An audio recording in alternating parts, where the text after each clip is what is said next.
Boys, UFC 313, literally a few days away, and we do this for every new pay-per-view coming up now. I used to do this for every card, but I decided to just do this for the pay-per-views and for the big, like Saudi Arabia type of cards. But as you can see on screen, we got this amazing tier list, and it says best, good, mid, bad, and worst. So for best and for worst, we can only have one fight on this card, and for good, mid, and bad, we can stack those up as much as possible. So pretty much we're trying to figure out which fight on here is the worst, which one's the best. And starting off, this is in complete random order.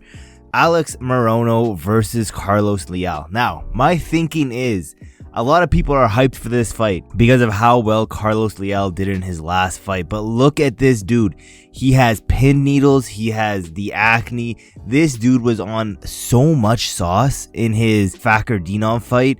I guarantee we're not going to see the same type of fighter. We're not going to see half of what he was before. He's going to be coming off the juice. We're going to see a very, very disappointing fight performance from Carlos Leal. And low-key, I did pick Carlos Leal to win, but I was looking at this money line, and Morono he's a decent size betting underdog. So low key, your boy might have to sprinkle some money on Alex Morono, because like I said, I don't think we're gonna see the same Carlos Leal. We've seen this countless times where dudes come into the UFC on short notice who are clearly juicing, that they do very, very well their first fight, second fight into their career in the UFC, they don't look half as good as what they did in their debut.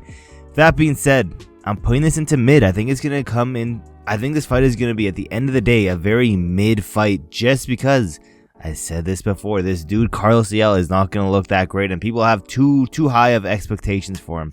Let's go down. Bobby Green, Mauricio, Ruffy. This is going to be an amazing striking battle. I think, for right now, we will put it at best. We will put this one at best for now. It won't stay at best, but it can go at best for now. And, I think this is going to be a vicious knockout, I could see either first round Bobby Green getting knocked out, or, Mauricio, Ruffy start to fade towards the last round, third round TKO for Bobby Green. I think it's ending in a KO. I think it's going to be a vicious or an upset knockout. Let's put this in the best one. Moving down, this one got added pretty last minute. Chris Gutierrez taking on John Castaneda. It's last minute. I don't know how much these dudes have been, training for. I'm pretty sure John Castaneda has been in camp, but Chris Gutierrez, on the other hand, I don't know if this dude had an opponent scheduled already. I know John Castaneda did, and he was in camp, but his opponent pulled out or something like that. I think, again, it's gonna have to go into mid. I think the fact that it's a short notice placement on this card is going to show that they're not fully ready, and yeah, put that shit in mid. Let's go down. Djorden Santos taking on Ozzy Diaz. Both these dudes I don't have high expectations at all for. I'm putting them in the bad section. For now, we'll put them in worst, but it's pretty bad. Bruno Ferreira taking on Armen Petrosyan. A banger of a fight. Is this better than Bobby Green, Mauricio, Ruffy?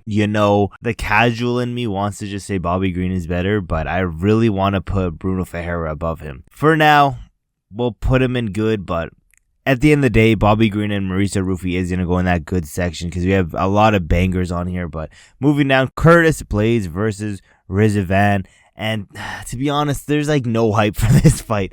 Everyone is pretty much in agreement that Curtis Blaydes is going to run through this dude, and I think that's pretty much what's going to happen. Putting it in the bad section, I don't think it's going to be competitive at all. I think there's going to be levels to this. There's difference between fighting, big fat blobs on the regional scene compared to the heavyweight scene, so compared to the UFC scene. So I'm putting this in bad. I'm not a big fan of it. I'm not looking forward to it at all. If it got canceled, I wouldn't care, to be honest. But yeah, I'm going in bad. I don't know a single person who's hyped up for this fight, but let's put that shit in bad. Jalin, Turner, Ignacio, Bahamondes. We have a new contender in best. We're putting Bobby Green into good. Jalin Turner, Ignacio, Bahamondes is going into the best one for now. A banger. This is going to be arguably fight of the night, knockout of the night, one of those things.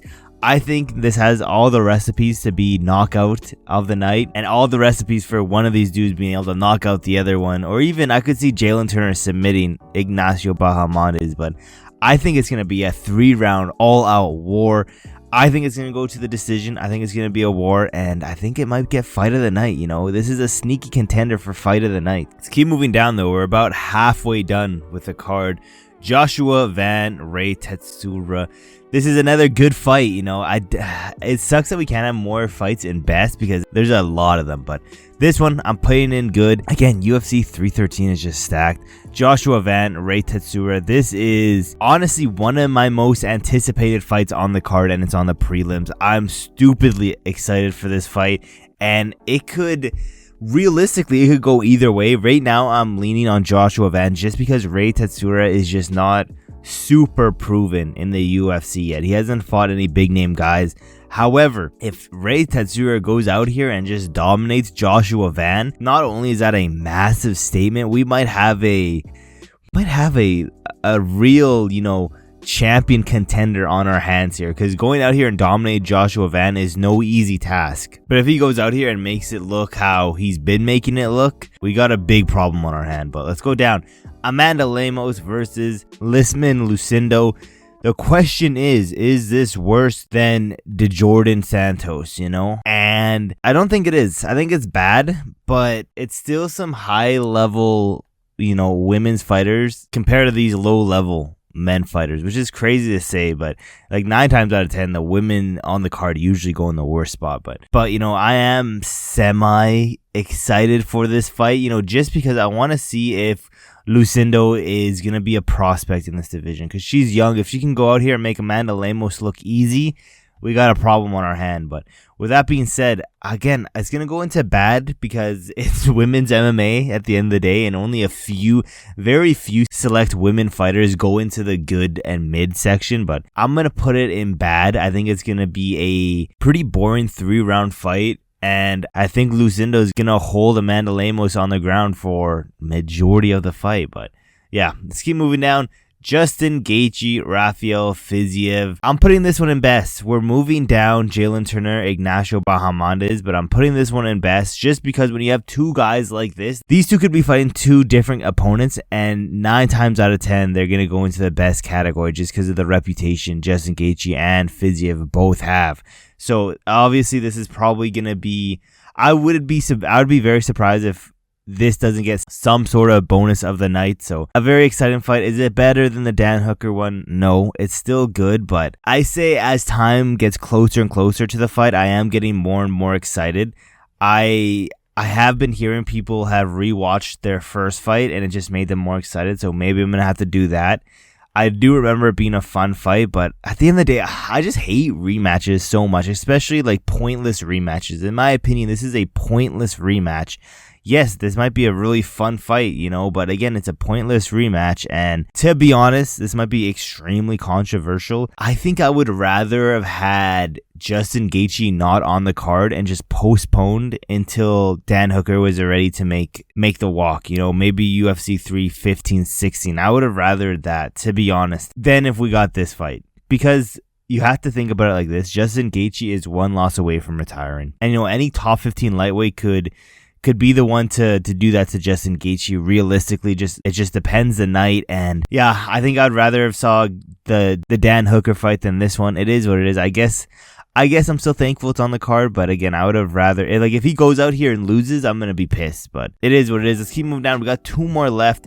We got Mairon Santos taking on Francis Marshall. I think this is gonna be it's either gonna go in good or mid, to be honest. And I think it's gonna be, I'm going to put it in good. It's a good featherweight fight, and I think we're going to be seeing, I'm going to put it in mid, actually. Francis Marshall is I think he's going to be frustrating to watch in this fight. I think we're going to see Francis be way too patient in round 1 and 2, and then maybe in round 3, we'll see him pick it up. But I think it'll be a very frustrating watch for Francis Marshall. But I do think Mairon Santos is going to have a field day round 1 and 2. Putting it in mid, though. Then we're switching out to the best one. In my opinion, this is a new best one. I've been anticipating this fight for, it feels like years now, even though it hasn't been. Alex Pereira, Magomed Ankalaev, by far the most exciting fight on this card, the one that everyone's looking forward to.